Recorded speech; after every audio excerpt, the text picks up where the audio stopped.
सभी को मेरा नमस्कार। उम्मीद आप सभी ठीक होंगे। तो आज हम इस ऐसे व्यक्ति के बारे में पढ़ना चाहते हैं जिसका नाम मनोविज्ञान में सबसे पहले लिया जाता है। किसका? थॉर्नडाइक का। जो लोग सीटेट एस्टेट नेट की तैयारी कर रहे होंगे उनको सबको पता होगा थॉर्नडाइक कौन था।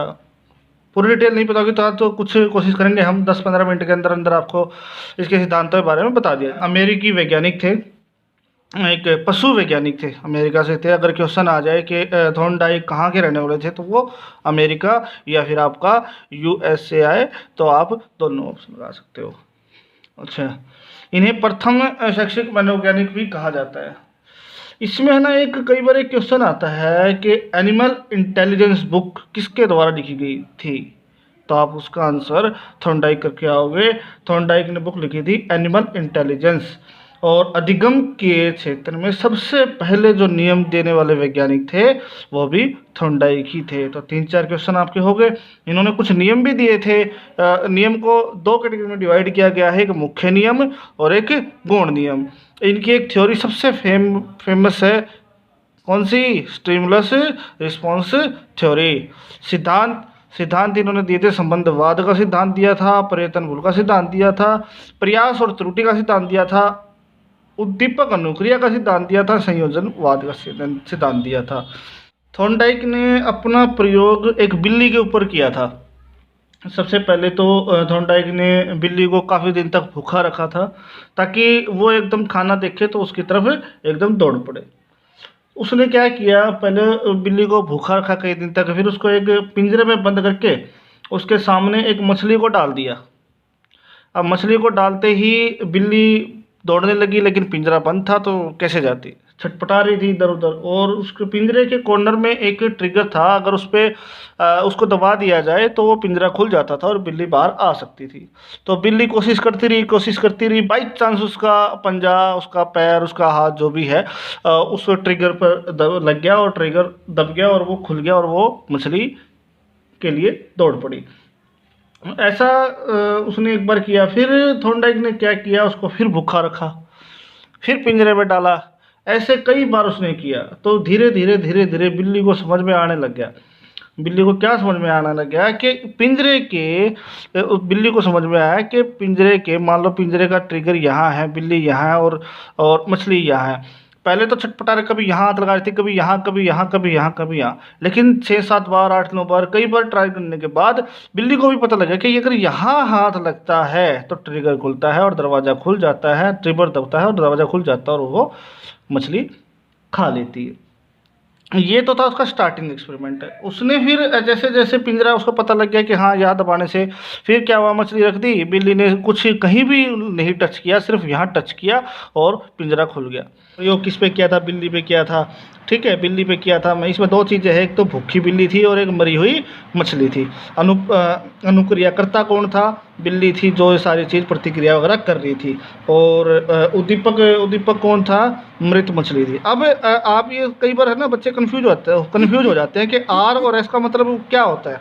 कई बार क्या होता है, आर को मछली के रूप में समझ लेते हैं और एस को बिल्ली के रूप में समझ लेते हैं। ये मैं एक छोटा सा वो बता देता हूँ, एग्जाम्पल बता देता हूँ। उद्दीपक को समझने के लिए आप ये समझो कि मृत मछली एक तरह से उसका टारगेट होता है, मतलब लक्ष्य होता है उसका, कि हाँ इसको अनुक्रियाकर्ता को, मान लो मैं हूँ, मुझे क्या करना है, मुझे सीटेट क्लियर करना है। ठीक है, तो मेरा लक्ष्य है वो, उसके लिए मैं अलग अलग प्रतिक्रिया करूँ। इसी तरह बिल्ली का लक्ष्य क्या था? बिल्ली का लक्ष्य ये था मछली को पाना। ठीक है, तो आप ऐसे उसको जो स्टिमुलस, एस का मतलब होता है स्टिमुलस से मतलब एक तरह से उसका टारगेट। ठीक है, आर से रिस्पॉन्स मतलब जो करता है। ठीक है, नियम दिए थे। मुख्य नियम की कैटेगरी में हम लगाते हैं अभ्यास का नियम। अब अभ्यास का नियम, तत्परता का नियम और प्रभाव या परिणाम का नियम आगे पीछे लिखे गए। सबसे पहले मैं अगर तत्परता की बात करता हूँ, तत्परता का नियम क्या कहता है कि अगर सीखने वाला सीखने के लिए तैयार होना चाहिए, अगर सीखने वाला सीखने के लिए तैयार होगा तभी वो अच्छी तरह से सीख पाएगा, नहीं तो नहीं सीख पाएगा। ठीक है, इसको हम कहते हैं तत्परता का नियम। इसमें क्या होता है, सबसे मेन चीज़ होती है आपको ध्यान केंद्रित करना होता है, ये चीज़ें याद रखने की होती है। ठीक है, दूसरी बात है अभ्यास का नियम। अभ्यास का नियम क्या कहता है? अभ्यास का नियम ये कहता है कि जितना ज़्यादा आप अभ्यास करोगे उतना ज़्यादा आप उसके बारे में सीखोगे। वो कहावत सुनिए ना, करत करत अभ्यास के जड़वती हो सुजान, ठीक है? तो उसको भी याद रख लेना। अभ्यास का नियम फॉर एग्जांपल अगर मैं मैथ की बात करता हूँ, 8th क्लास में अगर मैं कोई भी टॉपिक लेता हूँ, जितनी ज़्यादा मैथ की आप प्रैक्टिस करोगे, जितनी ज़्यादा मैथ की अगर प्रैक्टिस करोगे, आपका मैथ उतना ही बढ़िया होगा। ये तो सबको पता है। और तीसरा नियम आता है मुख्य नियम में, प्रभाव या परिणाम का नियम। इसमें क्या होता है, कई बार परिणाम के बारे में सोचकर या उसके प्रभाव अच्छा होने पर उसे अच्छी तरह से सीखा जाता है। जैसे कई बार क्या होता है, जैसे एक तरह से आप ये लगा लो, परिणाम के बारे में सोचकर पढ़ना। हम सोचते हैं ना कि अगर नहीं पढ़े तो हम फेल हो जाएंगे, तो उसका फेल होने का मतलब प्रभाव पड़ा हम पे, तो वो फेल हम ना हो इसलिए कुछ चीज़ों को हम सीखते हैं, उसको हम प्रभाव या परिणाम का नियम कहते हैं। इसी तरह गौण नियम भी दिए थे। कौन कौन से दिए थे? बहुप्रतिक्रिया, मनोवृत्ति, आंशिक क्रिया, आत्मीकरण और सहचर्य क्रिया का। अब सबसे मेन बात आती है, इसका उपयोग क्या है? उसका उपयोग है स्कूल में जब हम बच्चों को पढ़ाएंगे। सीटेट में यही देखा जाता है कि आप बच्चों को पढ़ाओ कैसे। सबसे मेन चीज़ आपको बताऊँ, सीटेट, एटसेट, यूपी टेट, कोई भी टेट हो चाहिए, ठीक है, उसमें अगर आप एक एज ए स्टूडेंट एग्ज़ाम दोगे ना, तो आप उसको कभी क्लियर नहीं कर सकते। सबसे पहले तो आपको ये मान के चलना पड़ेगा हम टीचर हैं, ठीक है, और टीचर की हैसियत से हम उसका जवाब देंगे। तो सबसे पहली बात यही है कि अपने आप को स्टूडेंट ना मान के एक टीचर मानोगे, तभी इस टेस्ट को आप क्लियर कर पाओगे, नहीं तो आप बिल्कुल भी नहीं क्लियर कर पाओगे।